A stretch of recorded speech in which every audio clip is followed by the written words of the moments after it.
Assalamualaikum warahmatullahi wabarakatuh.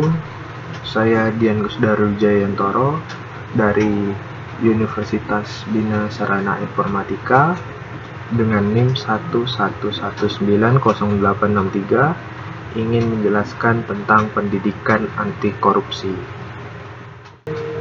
Definisi korupsi yang pertama yaitu korupsi dari bahasa Latin corruption atau corruptus.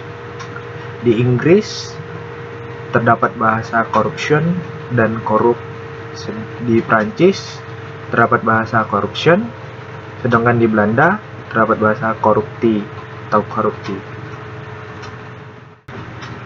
Definisi korupsi yang kedua yaitu kebusukan, keburukan, kebejatan, ketidakjujuran, dapat disuap, tidak bermoral, penyimpangan dari kesucian. Selanjutnya, pengertian yang pertama yaitu korup, yang artinya busuk, suka menerima uang suap atau sogok, memakai kekuasaan untuk kepentingan sendiri, dan sebagainya. Yang kedua, korupsi, artinya perbuatan busuk seperti penggelapan uang, penerimaan uang sogok, dan sebagainya. Yang ketiga, koruptor, yang artinya orang yang melakukan korupsi. Selanjutnya, perbuatan korupsi yang pertama. Nomor 1, sesuatu yang bersifat amoral. Kedua, sifat dan keadaan yang busuk. Yang ketiga, menyangkut jabatan instansi atau aparatur pemerintah. Yang keempat, penyelewangan kekuasaan dalam jabatan karena pemberian. Yang kelima, menyangkut faktor ekonomi dan politik dan penempatan keluarga atau golongan ke dalam kedinasan di bawah kekuasaan jabatan. Selanjutnya, perbuatan korupsi yang kedua terdapat 6 bagian. Yang pertama, suap menyuap. Yang kedua, penggelapan dalam jabatan. Yang ketiga, perbuatan curang.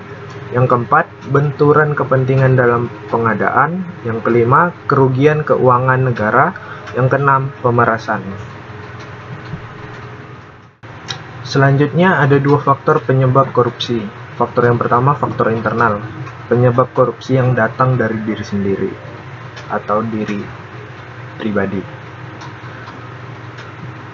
Yang kedua, faktor eksternal, faktor penyebab terjadinya korupsi karena sebab-sebab dari luar. Selanjutnya, faktor internal yang menyebabkan korupsi. Terdapat 3 bagian. Yang pertama, sifat tamak dan rakus, yaitu tidak puas dengan apa yang telah dicapai, selalu merasa kurang, sehingga menyebabkan tindakan korupsi. Yang kedua, moral yang kuat, yaitu seseorang yang moralnya tidak kuat, mudah tergoda untuk melakukan korupsi. Yang ketiga, gaya hidup konsumtif, yaitu perilaku konsumtif yang tidak dibarengi dengan pendapatan yang cukup. Selanjutnya ada faktor eksternal yang menyebabkan korupsi. Faktor eksternal tersebut terbagi menjadi 4 bagian. Yang pertama, faktor ekonomi, yaitu kurangnya gaji pegawai. Yang kedua, faktor politik, yaitu instabilitas politik. Yang ketiga, faktor organisasi, yaitu kurang adanya sikap keteladanan pemimpin kepada bawahan.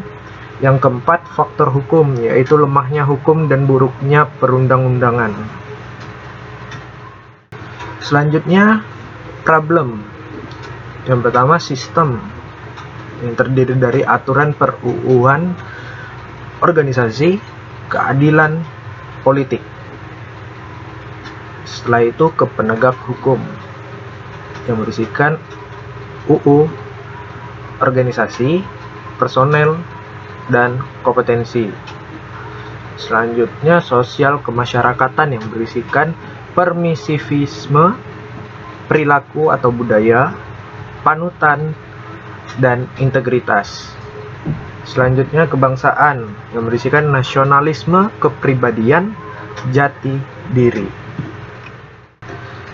Selanjutnya, sikap yang wajib ditanamkan sejak dini, sikap yang harus diajarkan oleh orang tua, sekolah, perguruan tinggi untuk menghindarkan dari perbuatan korupsi. Terdapat 9 sikap. Yang pertama, kejujuran. Yang kedua, kepedulian. Yang ketiga, kemandirian. Yang keempat, kedisiplinan. Yang kelima, tanggung jawab. Yang keenam, kerja keras. Yang ketujuh, kesederhanaan. Yang kedelapan, keberanian. Dan yang kesembilan, keadilan.